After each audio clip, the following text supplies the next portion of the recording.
নমস্কার বন্ধুরা, শুভ্রাস কিচেনে সবাইকে স্বাগত। আজকে আমি আবারও একটা রেসিপি নিয়ে চলে এসেছি। এখন বর্ষাকাল, আর এই বর্ষায় কিন্তু খিচুড়ি খেতে বেশ ভালো লাগে। আর আজকে আমি খিচুড়ির রেসিপিটাই আপনাদের সাথে শেয়ার করব। এখানে আমি খিচুড়ি 3 রকমের ডাল দিয়ে খিচুড়িটা বানাবো। তার জন্য আমি প্রথমে একই রকম বাটি, 3টে বাটিতে 3 রকম ডাল, একই পরিমাণ ডাল নিয়ে নিলাম। আর 3টে ডাল মিলে যে পরিমাণ ডাল হয়েছে ততটা নিয়ে নিলাম চাল অন্য একটা বাটিতে। এখন আমি মুগ ডাল আর মটর ডালটা কড়াতে একটু ভেজে নেব। মটর ডালটা প্রথমেই দিয়ে দিয়েছি, ভেজে নিচ্ছিলাম খানিকটা, দিয়ে আমি মুগ ডালটাও দিয়ে দিলাম। দুটো ডাল ভেজে নিয়ে আমি ভাজা হয়ে গেলে দেখেই বুঝতে পারছেন ডালটা কিন্তু রঙটা চেঞ্জ হয়ে গেছে। এখন ডালটা ভাজা হয়ে গেছে, ডালটা আমি জল দিয়ে খুব ভালো করে ধুয়ে নিলাম। খুব ভালো করে ধুয়ে নিয়ে আমি ডালটা সিদ্ধ করতে দিয়ে দেবো। একটা কড়াতে কিন্তু আমি জলটা বসিয়ে দিয়েছি, যে পাত্রে আমি খিচুড়িটা করব সেই পাত্রে জলটা বসিয়ে দিয়েছি। ডালটা এখন দিয়ে দিলাম, আর দিয়ে দিলাম চেরা কাঁচা লঙ্কা বেশ কয়েকটা। 1 চা চামচ লবণও আমি দিয়ে দিলাম সিদ্ধ হওয়ার জন্য। এখন আমি ঢাকা দিয়ে ডালটা সিদ্ধ হতে দিয়েছি। দেখুন সিদ্ধ কিন্তু আমার অল্প একটু সিদ্ধ হয়েও গেছে। ওদিকে আমি একটা কড়া বসিয়ে দিয়েছি, কড়াতে আমি এখন মশলাটা কষিয়ে নেব। দিয়ে দিলাম বড় চামচে 2 চামচ সর্ষের তেল। তেলটা গরম হয়ে গেছে, এখন দিয়ে দিলাম 2টো শুকনো লঙ্কা ফোড়নে, আর দিয়ে দেবো 1 চা চামচ গোটা জিরে, 2টো তেজপাতা দিয়ে দিলাম। দিয়ে দিলাম মিডিয়াম সাইজের 2টো পেঁয়াজ আমি কুচিয়ে রেখেছিলাম, পেঁয়াজটা দিয়ে দেব।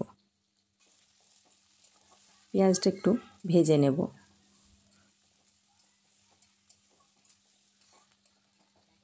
এদিকে কিন্তু ডালটাও আমার সিদ্ধ হতে থাকছে। ডালটা আমার বেশ খানিকটা সিদ্ধ হয়ে গেছে। এখন আমি মুসুর ডালটাও ধুয়ে রেখে দিয়েছিলাম, মুসুর ডালটাও আমি এখন দিয়ে দিলাম। 3টে ডালই একসাথে আমি সিদ্ধ হতে দিয়ে দিলাম। আর একটু এদিকে আমার পেঁয়াজটা কিন্তু সুন্দর করে ভাজা হয়ে গেছে।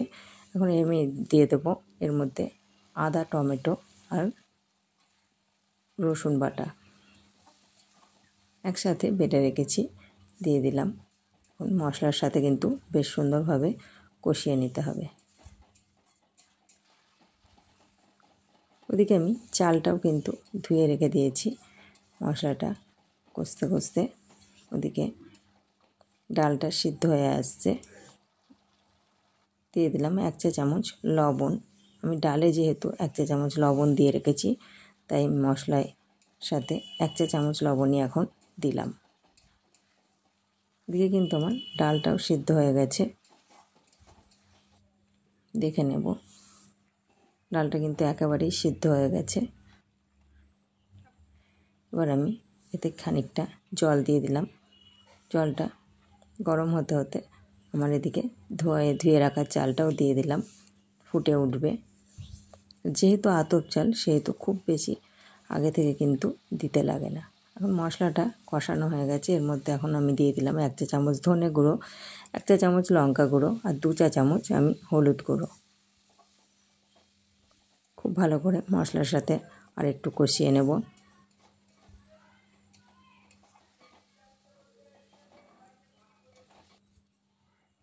আর এদিকে আমার ডালটা বেশ সুন্দরভাবে ফুটেই উঠেছে।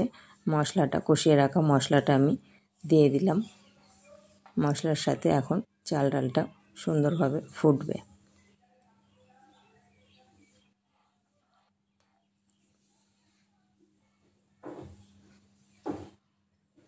দিয়ে দিলাম 2 চা চামচ আখের গুড়। এখন কিন্তু আমার খিচুড়িটা একটু ফুটিয়ে নিলেই এবার হয়ে যাবে। যেহেতু আতপ চাল সেহেতু কিন্তু একটু পাতলা পাতলাই রাখতে হবে, যত ঠান্ডা হবে তত কিন্তু টেনে যাবে। খিচুড়িটা কিন্তু আমার পুরোপুরি ফুটে উঠেছে, এখন খুব ভালো করে ফুটিয়ে নিতে হবে।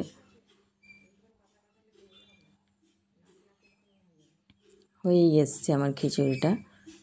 এখন আমি এতে দিয়ে দেবো ভাজা মশলা, আর দিয়ে দেবো বাটার। 2 চা চামচ ভাজা মশলা দিয়ে দিলাম, আর 1 চা চামচ বাটার দিয়ে দিলাম। খিচুড়িটা আমার কমপ্লিট হয়ে গেছে এখন রান্না। ভিডিওটা যদি ভালো লেগে থাকে একটা লাইক দেবেন, কমেন্টের মাধ্যমে জানাবেন কেমন লাগলো, আর বন্ধুদের সাথে বেশি বেশি করে শেয়ার করবেন।